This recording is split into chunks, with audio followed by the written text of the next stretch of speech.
എല്ലാവർക്കും നമസ്കാരം. ഞാൻ Ramakrishnan T SEBI registered research അനലിസ്റ്റാണ്. ഈ വീക്ക്ലി പോഡ്കാസ്റ്റ് കേട്ടതിന് ശേഷം ഡിസ്ക്ലെയിമർ കൂടി വായിച്ചു നോക്കണമെന്ന് താല്പര്യപ്പെടുന്നു.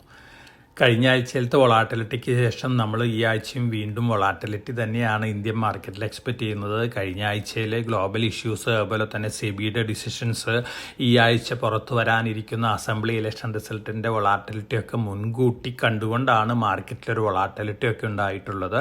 അമേരിക്കൻ മാർക്കറ്റുകളും മറ്റു മാർക്കറ്റുകളൊക്കെ നോക്കുകയാണെങ്കിൽ, വീക്ക് ടു വീക്ക് നോക്കുകയാണെങ്കിൽ അമേരിക്കൻ മാർക്കറ്റുകൾ ബെറ്റർ ആയിട്ടാണ് ക്ലോസ് ചെയ്തിരുന്നത്. അതുപോലെ തന്നെ മറ്റു മാർക്കറ്റുകളെല്ലാം തന്നെ ഓൾമോസ്റ്റ് സ്റ്റേബിൾ ക്ലോസിംഗ് ആണ്. ഇന്ത്യയിൽ മാത്രമാണ് നിഫ്റ്റിയും സെൻസസും 4.5% താഴെ ക്ലോസ് ചെയ്തിട്ടുള്ളത്. ഒപ്പം നമ്മൾ അമേരിക്കൻ ന്യൂസ് ഫ്ലോസ് നോക്കുകയാണെങ്കിൽ അമേരിക്കയിലെ വെള്ളിയാഴ്ച വന്നിട്ടുള്ള അൺഎംപ്ലോയ്മെൻറ്റ് ഡാറ്റയൊക്കെ മാർക്കറ്റിന് ഫേവറബിൾ ആണ്, ബിലോ എക്സ്പെക്ടേഷൻ ആയിരുന്നു. അതോടൊപ്പം തന്നെ മെറ്റാ പ്ലാറ്റ്ഫോമിൻ്റെ റേറ്റ് പുതിയ റെക്കോർഡ് ഹൈറ്റ് ചെയ്തിരിക്കുകയാണ്. മാർക്ക് സക്കർബർഗ് ലോകത്തിലത്തെ സെക്കൻഡ് റിച്ചസ്റ്റ് പേഴ്സണായിട്ട് മാറിയിരിക്കുകയാണ്. ഇതൊക്കെയാണ് ഇൻ്റർനാഷണൽ ന്യൂസ് ഫ്ലോസ്.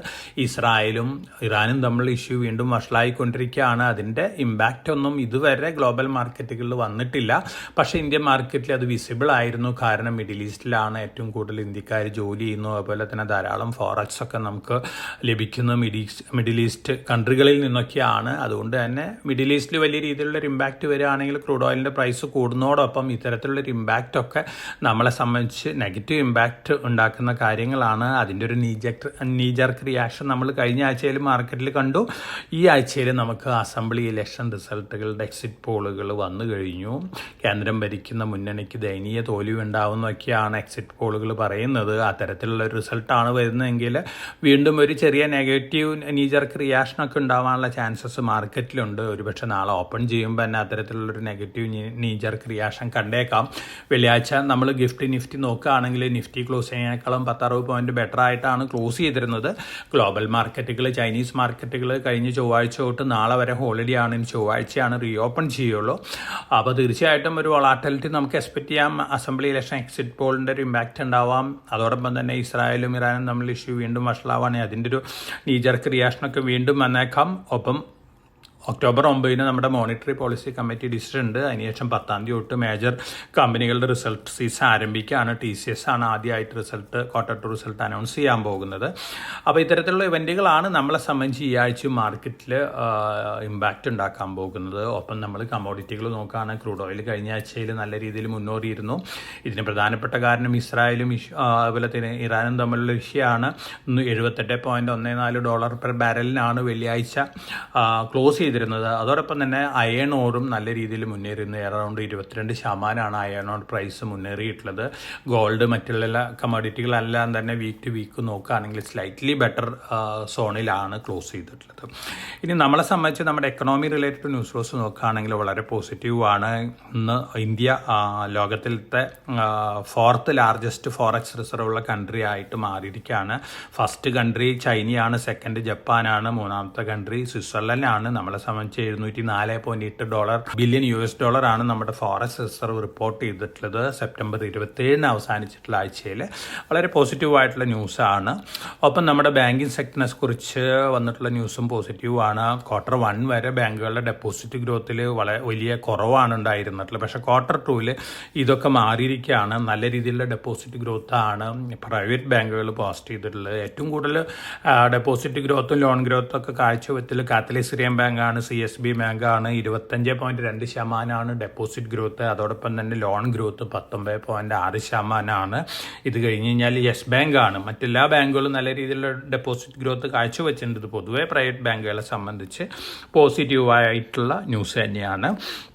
ഇതിനൊരു കമ്മോഡിറ്റി കഴിഞ്ഞ 2-3 മാസമായിട്ട് നല്ല രീതിയിൽ മുന്നേറിക്കൊണ്ടിരിക്കുന്ന അലുമിനിയാണ്. 22% അലുമിനിയത്തിൻ്റെ പ്രൈസ് കഴിഞ്ഞ മാസം കൂടിയിരിക്കുന്നത്. വലിയ രീതിയിലുള്ള ന്യൂസ് ഫ്ലോസ് ആണ് വന്നുകൊണ്ടിരിക്കുന്നത്. അലുമിന ഷോർട്ടേജ് വരുന്നു. അതുപോലെ തന്നെ ചൈനയുടെ അനൗൺസ്മെൻറ്റുകൾ അലുമിനിയത്തിൻ്റെ ഡിമാൻഡ് കൂട്ടുന്നു. ചൈനയിലെ എൻവിറോൺമെൻറ്റൽ ഫ്രണ്ട്ലി ഇല്ലാത്ത പ്ലാന്റുകളൊക്കെ അടച്ചുപൂട്ടിരിക്കുകയാണ്. അപ്പോൾ നല്ല അലുമിനിയം റാലിയാണ് എല്ലാവരും എക്സ്പെക്റ്റ് ചെയ്യുന്നത്. വീണ്ടും നമ്മുടെ ഹിൻഡാൽക്കോ, നാൽക്കോ, വേദാന്ത പോലുള്ള കമ്പനികളെ സംബന്ധിച്ച് പോസിറ്റീവ് ഇമ്പാക്റ്റ് ഉണ്ടാക്കുന്ന ന്യൂസുകളാണ് ഇതൊക്കെ. ഒപ്പം Jio financial services, BlackRock, ജീവിക്ക് മ്യൂച്വൽ ഫണ്ട് സ്റ്റാർട്ട് ചെയ്യാനുള്ള അനുമതിയും കൂടി സെബി നൽകിയിട്ടുണ്ട്. ഇത് തീർച്ചയായിട്ടും ധാരാളം പുതിയ ETF-കൾ, എക്സ്ചേഞ്ച് ട്രേഡഡ് ഫണ്ടുകൾ ഇന്ത്യൻ മാർക്കറ്റിൽ ലോഞ്ച് ചെയ്യാൻ കാരണമാക്കും. കാരണം ബ്ലാക്ക് റോക്കിൻ്റെ മൊണോപ്പൊളി അല്ലെങ്കിൽ കോർ കോമ്പറ്റൻസി തന്നെ ETF-കളിലാണ്. തീർച്ചയായിട്ടും വളരെ പ്രോമിസിംഗ് ആയിട്ടുള്ള ന്യൂസാണ് ജിയോ ഫൈനാൻഷ്യൽ സർവീസസിനെ സംബന്ധിച്ച് ലോങ് റണ്ണിൽ. ഒപ്പം നല്ല രീതിയിലുള്ള മുന്നേറ്റം നമുക്ക് ലോങ് റണ്ണിൽ ഈ സ്റ്റോക്കിലൊക്കെ എക്സ്പെക്റ്റ് ചെയ്യാനായിട്ട് സാധിക്കും. Q2 ഗൈഡൻസ് വന്നിട്ടുണ്ട്. Q2ൻ്റെ ബിസിനസ് അപ്ഡേറ്റ് വന്നിട്ടുണ്ട്. ടൈറ്റൻ്റെ 25% ജുവലറി ഗ്രോത്ത്, അതുപോലെ തന്നെ മറ്റ് സെഗ്മെൻറ്റിൽ നല്ല രീതിയിലുള്ള ഗ്രോത്താണ് പോസ്റ്റ് ചെയ്തിട്ടുള്ളത്. ടൈറ്റനെ സംബന്ധിച്ച് അത് പോസിറ്റീവ് ഇമ്പാക്റ്റ് ഉണ്ടാക്കുന്ന ന്യൂസുകളാണ്. Q3 പൊതുവേ ഫെസ്റ്റിവൽസും മാരേജസും ഉള്ള സീസണാണ്. അതുകൊണ്ട് തന്നെ ലക്ഷറി റിലേറ്റഡ് സ്റ്റോക്കുകളെ സംബന്ധിച്ച് നല്ല ഡേയ്സ് ആണ് ഹെഡ്. പ്രത്യേകിച്ച് കല്യാൺ ജുവലേഴ്സ്, ടൈറ്റൻ, അതുപോലെ തന്നെ ഹോസ്പിറ്റാലിറ്റി രംഗത്ത് ഇന്ത്യൻ ഹോട്ടൽ, ITC, അതോടൊപ്പം തന്നെ ITCയുടെ ഹോട്ടൽ ഡീമർജറിന് NCLTയുടെ അപ്രൂവലും വന്നിട്ടുണ്ട്. അപ്പോൾ റെക്കോർഡ് ഡേറ്റ് ഏത് നിമിഷം അനൗൺസ് ചെയ്യാം. 100 ഷെയറുള്ള ITC ഷെയർ ഹോൾഡേഴ്സിന് 10 ഹോട്ടൽ ഷെയറാണ് അലോട്ട്മെൻറ്റ് വരാൻ പോകുന്നത്. അപ്പോൾ ഇത്തരത്തിലുള്ള ന്യൂസ് ഫ്ലോസ് ഒക്കെ മാർക്കറ്റിനെ സംബന്ധിച്ച് വളരെ പോസിറ്റീവായിട്ടുള്ള ന്യൂസാണ്. അതുപോലെ തന്നെ മെറ്റൽ സെഗ്മെൻറ്റിൽ പൊതുവേ വന്നിരിക്കുന്ന ന്യൂസുകൾ, ചൈനയുടെ അനൗൺസ്മെൻറ്റുകൾ മെറ്റൽ സെഗ്മെൻറ്റിനും പോസിറ്റീവാണ്. അലുമിനിയം, കോപ്പർ, സ്റ്റീൽ സെക്ടർ ഷെയർസിനൊക്കെ ഇത് പോസിറ്റീവ് ഇമ്പാക്റ്റ് ഉണ്ടാക്കുന്ന ന്യൂസ് ഫ്ലോസ് ആണ്. ഇനി നമ്മുടെ പല നിയമനിർമ്മാണങ്ങളും വരുന്നത് നമ്മുടെ ഷിപ്പിംഗ് കമ്പനികൾക്ക് വളരെ പോസിറ്റീവാണ്. ഗവൺമെൻറ് പുതിയ ഒരു നിയമനിർമ്മാണം നടത്തുന്നുണ്ട്. ഇൻ്റർനാഷണൽ ഷിപ്പിംഗ് ലൈൻസിലൊക്കെ ഇപ്പോൾ ഇന്ത്യയുടെ കമ്പനികൾക്ക് 1% താഴെയാണ് ബിസിനസ് കിട്ടുന്നുള്ളൂ. അത് 5% കമ്പൽസറി റിസർവേഷന് വേണ്ടിയിട്ടുള്ള നിയമനിർമ്മാണമാണ്. അപ്പോൾ ഇന്ത്യൻ ഷിപ്പിംഗ് ലൈൻസിനെ സംബന്ധിച്ച്, ഷിപ്പിംഗ് കമ്പനികളെ സംബന്ധിച്ച് പോസിറ്റീവാണ്. അപ്പോൾ ഇന്ത്യയിൽ ഷിപ്പ് ഉണ്ടാക്കുന്ന കമ്പനി, ഷിപ്പ് ബിൽഡേഴ്സിനെ സംബന്ധിച്ച് ഈ ന്യൂസ് പോസിറ്റീവാണ്. ഈ നിയമനിർമ്മാണത്തിൻ്റെ ഏറ്റവും മേജർ ബെനിഫിഷ്യറി മാറാൻ പോകുന്ന ഷിപ്പിംഗ് കോർപ്പറേഷൻ ഓഫ് ഇന്ത്യ ആണ്. ഓൾറെഡി 65 ഷിപ്പിംഗ് വെസലുകളുള്ളൊരു കമ്പനിയും കൂടിയാണ്. 8 കൂടി പുതിയത് വാങ്ങുകയാണ്. അപ്പോൾ നിർമ്മാണം വന്നു കഴിഞ്ഞ് കഴിഞ്ഞാൽ ഇന്ത്യൻ കമ്പനികൾക്കും ഇന്ത്യയിൽ നിന്ന് ഓപ്പറേറ്റ് ചെയ്യുന്ന ഷിപ്പിംഗ് ലൈൻസിനൊക്കെ 5% തീർച്ചയായിട്ടും ബിസിനസ് ലഭിക്കുകയാണ്, ഇൻ്റർനാഷണൽ ബിസിനസ് ലഭിക്കുകയാണ്. പോസിറ്റീവായിട്ട് ഇമ്പാക്റ്റ് നൽകുന്ന ന്യൂസ് ഫ്ലോസ് ആണിത്. അതോടൊപ്പം തന്നെ നമ്മൾ 10 ഗിഗാവാട്ട് ബാറ്ററി എനർജി സ്റ്റോറേജിൻ്റെ ബിഡിങ്, അതായത് അഡ്വാൻസ്ഡ് കെമിസ്ട്രി സെല്ലിൻ്റെ ബിഡിങ് ഈ മന്തിൻ്റെ ഓപ്പൺ ചെയ്യും. ഓൾറെഡി 50 ഗിഗാവാട്ടായിരുന്നു പ്ലാൻ ചെയ്തിരുന്നത്. 40 ഗിഗാവാട്ട് അലോട്ട് ചെയ്തിരുന്നു. ഒല ഇലക്ട്രിക്കലിനാണ് 20 ഗിഗാവാട്ട്, അതുപോലെ തന്നെ രാജേഷ് എക്സ്പോർട്ടിന് 5 ഗിഗാവാട്ട്, 15 ഗിഗാവാട്ട് റിലയൻസിനായിരുന്നു. ഈ 10 ഗിഗാവാട്ടിൻ്റെ ബിഡ് ഓപ്പൺ ചെയ്യുമ്പോൾ ആർക്കാണ് ലഭിക്കുന്നതിനനുസരിച്ച് ഒരു ചെറിയ ഇമ്പാക്റ്റ് ഒക്കെ അതാത് സ്റ്റോക്ക് പ്രൈസിൽ കാണാനുള്ള ചാൻസസ് ഉണ്ട്. അതോടൊപ്പം തന്നെ മഹീന്ദ്ര ആൻഡ് മഹീന്ദ്ര SUV രംഗത്ത് ഗ്ലോബലി ഏറ്റവും ടോപ്പ് പെർഫോമൻസ് കാഴ്ചവെച്ചുകൊണ്ടിരിക്കുന്ന ഓട്ടോമൊബൈൽ കമ്പനിയാണ് മഹീന്ദ്ര ആൻഡ് മഹീന്ദ്ര. പുതിയ താർ റോക്സിൻ്റെ ബുക്കിംഗ് ഒക്ടോബർ 3 ആരംഭിച്ചിരുന്നു. ഫസ്റ്റ് അവറിൽ തന്നെ 1.76 ലാക്ക് യൂണിറ്റിനാണ് ബുക്കിംഗ് വന്നിരിക്കുന്നത്. വളരെ പ്രോമിസിങ് ആയിട്ടുള്ളൊരു ന്യൂസാണ്. കാരണം 2.5 വർഷത്തെ ബുക്കിംഗ് ആണ് 1 മണിക്കൂറിനുള്ളിൽ കിട്ടിയിരിക്കുന്നത്. അപ്പോൾ എമൻഡം ഒരു ഗ്ലോബൽ ജയൻ്റായിട്ട് മാറിക്കൊണ്ടിരിക്കുകയാണ്. സ്റ്റോക്ക് പ്രൈസും നല്ല രീതിയിൽ മുന്നേറിയിട്ടുണ്ട്. പക്ഷേ ഈ ന്യൂസും വളരെ പോസിറ്റീവ് ഇമ്പാക്റ്റ് നൽകുന്ന ന്യൂസാണ്. മാർക്കറ്റ് വോളാറ്റിലിറ്റിയിൽ താഴെ വരുമ്പോഴൊക്കെ ഏറ്റവും മുമ്പ് മുന്നേറാൻ സാധ്യതയുള്ളൊരു സ്റ്റോക്കാണ് എമൻഡം. അപ്പോൾ ഒരു കോൺഗ്ലമറേറ്റ് ആണ്, ഡൈവേഴ്സിഫൈഡ് ആണ്, ഡിഫൻസ് ഉണ്ട്, മറ്റ് പല സെഗ്മെൻറ്റുകളൊക്കെ ഉണ്ട്. അപ്പോൾ ഈ ന്യൂസ് ഇന്ത്യനെ സംബന്ധിച്ചും വളരെ പോസിറ്റീവാണ്. CG power, Renesas Electronics America Incorporation എന്ന് പറഞ്ഞൊരു കമ്പനിയുടെ radio frequency components business acquire ചെയ്യാണ്. ഇതിൻ്റെ പാരൻറ്റ് കമ്പനിയായിട്ട് ഓൾറെഡി ഒരു JV ഉണ്ട് സെമി കണ്ടക്ടർ മാനുഫാക്ചറിംഗ് രംഗത്തിൽ. തീർച്ചയായിട്ടും CG പവറിനെ സംബന്ധിച്ച് ലോങ് റണ്ണിൽ വളരെ പോസിറ്റീവ് ഇമ്പാക്റ്റ് നൽകുന്ന ന്യൂസ് തന്നെയാണ്. നമ്മുടെ BHELൻ്റെ ഓർഡർ ബുക്ക് നോക്കുകയാണെങ്കിൽ 1,35,000 കോടിയാണ്. അടുത്ത 3-4 വർഷത്തേക്കുള്ള ഓർഡറാണ് കയ്യിലുള്ളത്. വീണ്ടും ഹ്യൂജ് ഓർഡർ ഫ്ലോസ് ആണ് എക്സ്പെക്റ്റ് ചെയ്യുന്നത്. മാർക്കറ്റ് താഴെ വരുന്ന സമയങ്ങളിൽ PSUവിൽ ഒരു പക്ഷേ ഏറ്റവും മുമ്പ് മുന്നേറാൻ സാധ്യതയുള്ള ഒരു സ്റ്റോക്കായിട്ട് മാറിയിരിക്കുകയാണ് BHEL. നസാര ടെക്നോളജീസ് ഒരു ഇൻക്യുബേറ്ററായിട്ട് മാറിയിരിക്കുകയാണ്. കഴിഞ്ഞ പോഡ്കാസ്റ്റുകളിലെല്ലാം നമ്മൾ പറഞ്ഞിരുന്നു. വളരെ പോസിറ്റീവായ ന്യൂസ് ഫ്ലോസ് ആണ് ഫർദറും വന്നുകൊണ്ടിരിക്കുന്നത്. അപ്പോൾ മാർക്കറ്റ് താഴെ വരുന്ന സമയങ്ങളിലൊക്കെ ഒരു പക്ഷേ മുന്നേറുന്ന സമയത്ത് ഏറ്റവും കൂടുതൽ മുന്നേറാൻ ചാൻസസ്, മുമ്പ് മുന്നേറാൻ സാധ്യതയുള്ള സ്റ്റോക്ക് തന്നെയാണ് നസാര ടെക്നോളജീസ് വരുന്നത്. ഇനി നമ്മൾ ഫോറിൻ പോർട്ട്ഫോളിയോ ഇൻവെസ്റ്ററിൻ്റെ Q2 ഹോൾഡിംഗ് ഡീറ്റെയിൽസൊക്കെ വന്നിട്ടുണ്ട്. അഡാനി ഗ്രീനിൽ ഫോറിൻ പോർട്ട്ഫോളിയോ ഇൻവെസ്റ്റേഴ്സ് സ്റ്റേക്ക് കുറച്ചിരിക്കുകയാണ്, 15.2% ആക്കിയിരിക്കുകയാണ്. 16.9% ക്വാർട്ടർ 1 പക്ഷേ പ്രൊമോട്ടർ 60.9% കൂട്ടിയിട്ടുണ്ട്. 57.52 ആയിരുന്നു ക്വാർട്ടർ 1. അതുപോലെ തന്നെ GQG പാർട്ട്നേഴ്സും ഗോൾഡ്മാൻ സാക്സും അവരുടെ സ്റ്റേക്ക് കൂട്ടിയിരിക്കുകയാണ്. മറ്റ് ഫോറിൻ പോർട്ട്ഫോളിയോ ഇൻവെസ്റ്റേഴ്സ് കുറച്ച് പ്രൊമോട്ടർ കൂട്ടി, അതുപോലെ തന്നെ GQG ഗോൾഡ്മാൻ സാക്സ് ഒക്കെ കൂട്ടിയിരിക്കുകയാണ്. നിങ്ങളുടെ അറിവിലേക്കായിട്ട് തന്നിട്ടുള്ള ന്യൂസാണ്. KEC ഇന്റർനാഷണൽ വെള്ളിയാഴ്ച വന്ന ന്യൂസാണ്. പുതിയൊരു സബ്സിഡിയറി ഫോം ചെയ്തിട്ടുണ്ട്. സോളാർ കേബിൾസും മറ്റ് റിലേറ്റഡ് റിന്യൂവബിൾ എനർജി കേബിൾസൊക്കെ ഉണ്ടാക്കാനുള്ള വീണ്ടും ഒരു കമ്പനി ഒരു ഫോം ചെയ്തിരിക്കുകയാണ്. തീർച്ചയായിട്ടും KECനെ സംബന്ധിച്ച് പവർ ട്രാൻസ്മിഷൻ രംഗത്തുള്ള കമ്പനികളെ സംബന്ധിച്ചൊക്കെ പോസിറ്റീവ് ഇമ്പാക്റ്റ് നൽകുന്ന ന്യൂസ് തന്നെയാണ് ഈ ന്യൂസുകൾ. അപ്പോൾ തീർച്ചയായിട്ടും ഇത്തരത്തിലുള്ള ന്യൂസ് ലോസ് ആണ് മാർക്കറ്റിലുള്ളത്. ഇനി നമുക്ക് ധാരാളം IPOs ഒക്കെ വരുന്നുണ്ട്. ഹുണ്ടായി മോട്ടോഴ്സിൻ്റെ IPO ആണ് എല്ലാവരും നോക്കിക്കൊണ്ടിരിക്കുന്നത്. അതിൻ്റെ ഒരു ഫണ്ടമെൻ്റൽസ് ഒന്നും നമുക്ക് പരിശോധിക്കാം. ഹുണ്ടായി മോട്ടോർ കോർപ്പറേഷൻ്റെ ഇക്വിറ്റി ക്യാപിറ്റൽ വരുന്ന 812.54 കോടിയാണ്. അവരുടെ ഓഫർ ഫോർ സെയിലായിട്ടാണ് 100%ഉം IPO വരുന്നത്. 14,21,94,700 ഷെയറാണ് IPOയിലുള്ളത്. ഇതിൻ്റെ ബുക്ക് വാല്യൂ നോക്കുകയാണെങ്കിൽ 246.82 ആണ്. മാർച്ച് 31, 2024 ബാലൻസ് ഷീറ്റ് പ്രകാരം ബുക്ക് വാല്യൂ 246.82 ആണ്. EPS 57.96 ആണ്. തീർച്ചയായിട്ടും വളരെ പ്രോമിസിങ് ആയിട്ടുള്ളൊരു IPO തന്നെയാണ്. നമ്മൾ M&M, ടാറ്റ മോട്ടോർ, മാരുതിയൊക്കെ കമ്പയർ ചെയ്യുകയാണെങ്കിൽ ആ P റേഷ്യോ ഒക്കെ വെച്ച് നോക്കുകയാണെങ്കിൽ ഒരു 1,700-1,800 ഒക്കെ പ്രൈസ് കോട്ട് ചെയ്യേണ്ട ഒരു സ്റ്റോക്കാണ്. ഏത് റേറ്റിലാണ് IPO വരുന്നുള്ള കാര്യമൊന്നും വ്യക്തമല്ല. മിക്കവാറും 1,200-1,400 റേഞ്ചിലാവാനാണ് ചാൻസസ് കൂടുതൽ. അങ്ങനെ വരികയാണെങ്കിൽ തീർച്ചയായിട്ടും മറ്റ് സ്റ്റോക്കുകളായിട്ട് കമ്പയർ ചെയ്യുമ്പോൾ നല്ല രീതിയിലുള്ള ലിസ്റ്റിംഗ് ഗെയിൻ കിട്ടാൻ സാധ്യതയുണ്ട്. ഒപ്പം parent company Hyundai Kia international ലെവലിൽ വലിയ ന്യൂസ് ഫ്ലോസ് ആണ് ഉണ്ടാക്കിക്കൊണ്ടിരിക്കുന്നത്. കാരണം ജപ്പാനിലെ ടയോട്ടയാണ് ഹൈഡ്രജൻ എഞ്ചിൻ ഉണ്ടാക്കിയിട്ടുള്ള പ്രമുഖ കമ്പനി.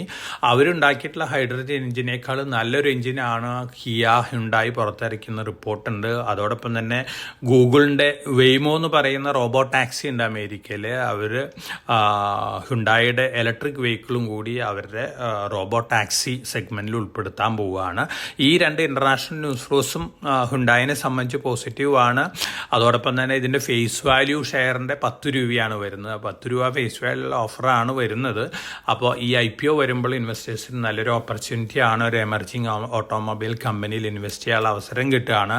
അലോട്ട്മെൻറ്റ് കിട്ടുകയാണെങ്കിൽ ലിസ്റ്റിംഗ് ഗെയിൻ കിട്ടാൻ സാധ്യതയുള്ള ഒരു IPO ആയിരിക്കും ഹുണ്ടായി. അപ്പോൾ ആ ഡേറ്റിന് വേണ്ടി കാത്തിരിക്കുക.